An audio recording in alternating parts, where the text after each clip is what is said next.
Hello, it's Dave again and welcome back to this series where we're looking at learning the basics of music theory easily, step by step. This is episode number 7 and in this episode we're going to be looking at making 4-note chords.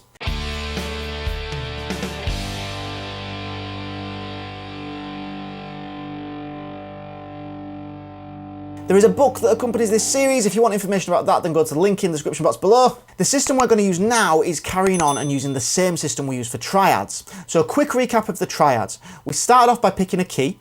We're going to be using the key of C major for this one. We have the C major scale wrote out. Then we did the process of stacking the thirds. So basically all we did is we took the first note, the root note, we missed a note, so then took the next note, missed another note, took the next note. So we basically took the 1, the 3 and the 5 and we stacked them together. And we did this all the way along and this gave us a stack of notes that became our triads. Next, we counted how many semitones each of these notes we found were from their respective root notes. So for example, for the C, under C we have the notes E and G. So we counted how many semitones E is away from C and we counted how many semitones G is away from C. Then we referenced that to the chart that we have that we went over when we went through the intervals lesson. This gave us a sequence of chords that we can apply to every single key, which was major, minor, minor, major, major, minor, diminished. Now we need to add a 4th note to each of these triads. So all we're going to do is, for every one of these triads, the last note that we added underneath the root note, we're going to work out another third. We're going to stack another third on top of that. So all that means is, for the example of C, the last note we added was a G. So we have C, then E, then G. So we're going to take from G, miss the next note, which is A, and then take the next note, which is B. So we're going to add that B underneath G. So now underneath C, we have C, E, G, B. We do the same thing from D. So D, underneath D, we have D, then F, then A.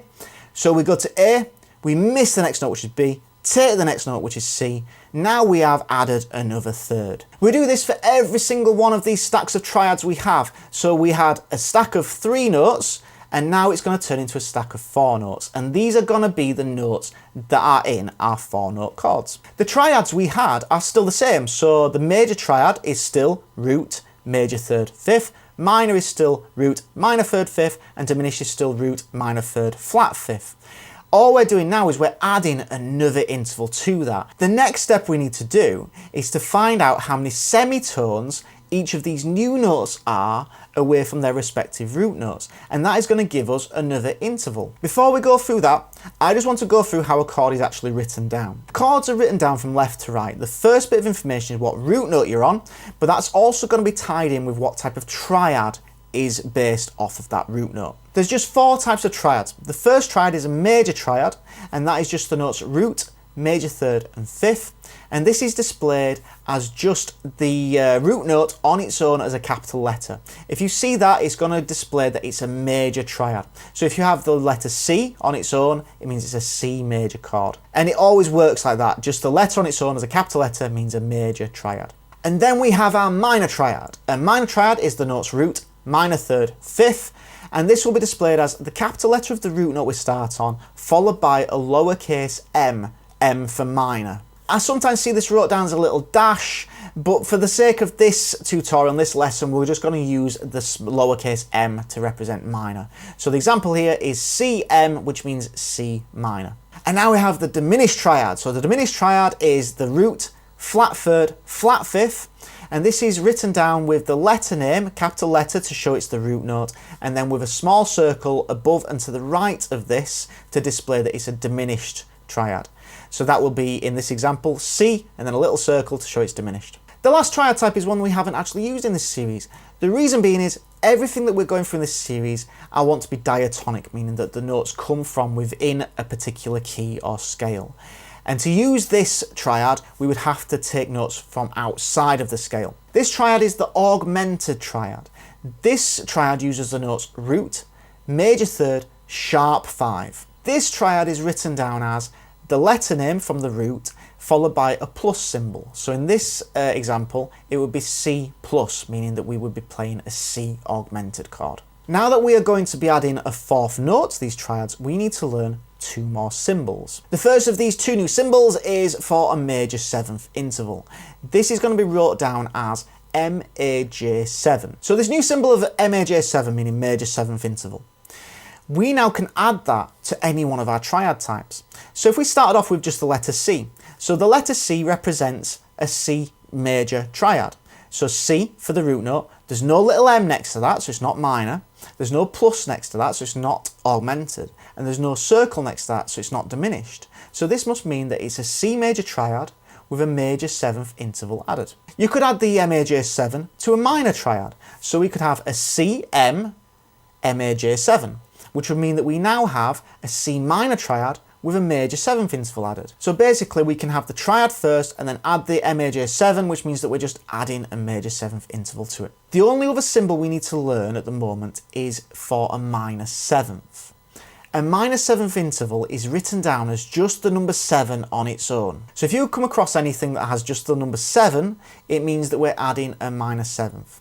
So let's take our triads again. So if we had a C followed by a 7, that means that we've got a C major triad, because there's no M, there's no plus, there's no circle, so it's a C major triad with a 7, which means it's got a minor 7th interval added.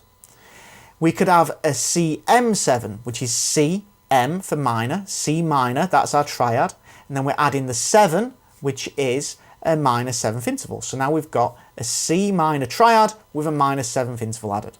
We could do this to the augmented chord and the diminished chord as well, but that's the basics of how chords are written down. You have triad first and then anything that's added or altered afterwards. Now we're going to go through each of our chords and we're going to work out how many semitones the new note we've added is away from the root note. This is going to give us a new interval.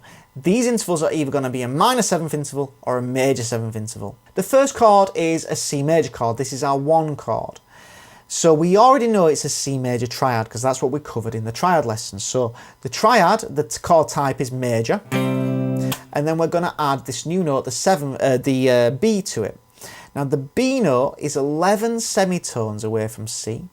If you look at the chart and the information that we learned in the intervals lesson, 11 semitones away is a major 7th interval.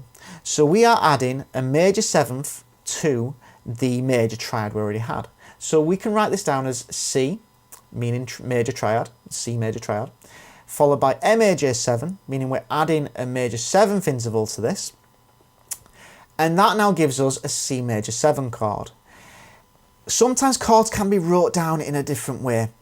I have come across people writing major 7th down as a capital M and then a 7. So that would be C, capital M, 7, also means C major 7. And I have worked with people that write C major 7 down as C and then a little triangle next to it. So basically we have a C major triad with the B note added, which gives us C major 7.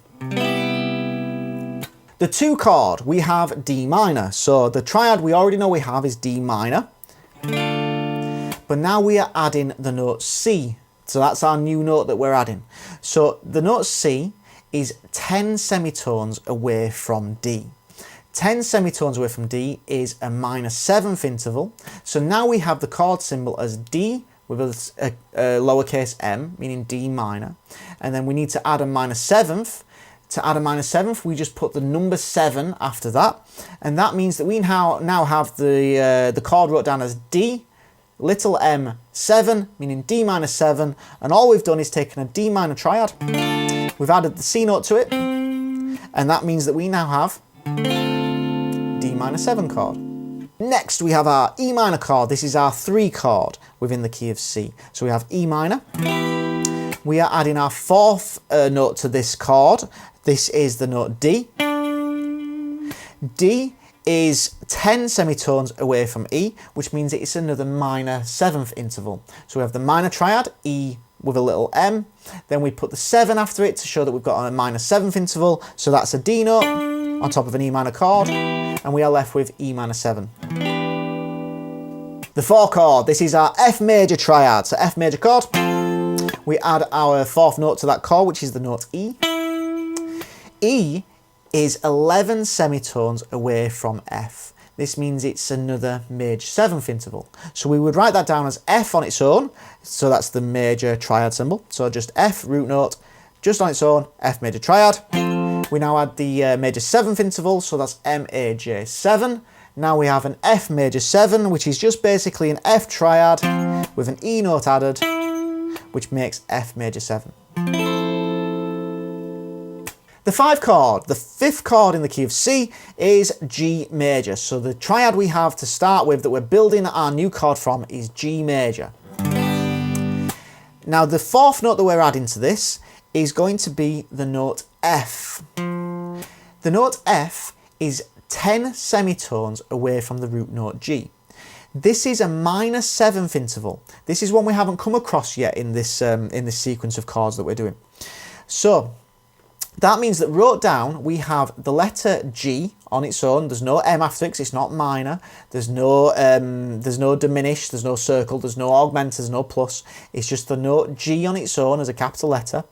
And now we're adding a minor 7th, which means we put the number 7. Now this formula, which is now root major 3rd perfect 5th, and then minor 7th, gives us what we call a dominant 7th chord. These are really popular chords, so it's useful to know this. So if you come across a D7, all that means is you're playing a major triad, root, major 3rd, 5th, but putting the minor 7th on top of that. So it's useful to know this because you will come across dominant chords quite often. But in this key, all we've got now is a major triad with an F note added, which is a minor 7th, and now we have a G dominant 7th chord. The 6th chord, you might remember this is our relative minor chord. So the 6th chord in the key of C is A minor. So the triad we're basing our new chord type from is A minor. The 4th note to this chord that we've added, or we are adding, is the note G. The note G is 10 semitones away from the root note A. This is another minor 7th interval. So now we have A minor chord with minor 7th interval G, and that gives us an A minor 7 chord. So we write that down as AM to show it's a A minor triad, and just the number 7 on its own represents a minor 7th. So now we have the chord A minor 7. The final chord, the 7th chord. Now you might remember from when we did triads, this was a bit different. The formula of this chord was a root minor 3rd and a flattened 5th. So root minor 3rd, flattened 5th, and this gave us a B diminished chord. When we add a 7th note to this, this means we're going to be adding the note A to this chord. There are 2 ways that you can refer to and write this chord down. Now this is obviously a bit more advanced, so I don't want to confuse you too much with this. But basically we can refer to this as a half diminished chord. A half diminished chord will be wrote down as, in this situation, B, with the circle next to it, show it's diminished, but then with a little slash going through the circle to show that it is half diminished. And all a half diminished chord is you have the diminished chord, the diminished triad, which is just B, flat 3rd, flat 5th, but you add the minor 7th to it, which means that you can refer to it as half diminished. The other way you could refer to this chord and write it down is as a B minor 7 flat 5. This is quite a fancy sounding name, doesn't it? So all that means is you have a B minor triad, so just normal root, minor 3rd and 5th, with the minor 7th added, so just the number 7, so BM7, but then you need to flatten the 5th, so you'd put a flat 5 next to that. And that is the other way this is referred to. So I have not really seen one used more than the other. I've seen both of these ways of writing this down and referring to this chord used equally. So it's good to know them both, but they both are basically just the same notes as the diminished triad, so root, flat 3rd, flat 5th, with a minor 7th added to it. And that gives you B minor 7, flat 5. When we did the triads, we determined that every key, the chords always follow the same pattern. So it will always go major, minor, minor, major, major, minor, diminished. The same thing applies to these 4-note chords, these 7th chords we're going to call them, because they all contain a 7. So the chord order will always be major 7, minor 7, minor 7, major 7, dominant 7, minor 7, half diminished, or minor 7 flat 5. Let's just hear how those sound in the key of C. So we've got C major 7, the 1 chord, D minor 7, the 2 chord, E minor 7, the 3 chord, F major 7, the 4 chord, G dominant 7, the 5 chord, the A minor 7, the 6 chord, and the B half diminished, or minor 7 flat 5, which is the 7 chord, and that takes you back to the 1 chord C major. The number system remains the same as well, so we could put some numbers together and see what comes out. So how about a 1, 3, 6, 5 progression? And I'm going to use all of those chords as 7th chords. So they're going to be either major 7th, minor 7th, or dominant 7th. These chords have 4 notes, which means there is more information provided when you play the chord. And that's going to give you a bit of a jazzier sound. So 1, 3, 6, 5, 1, 3, 6, 5, I believe I said. So that's going to be C major 7, to an E minor 7, to an A minor 7, to a G dominant 7. So let's see how that all sounds put together.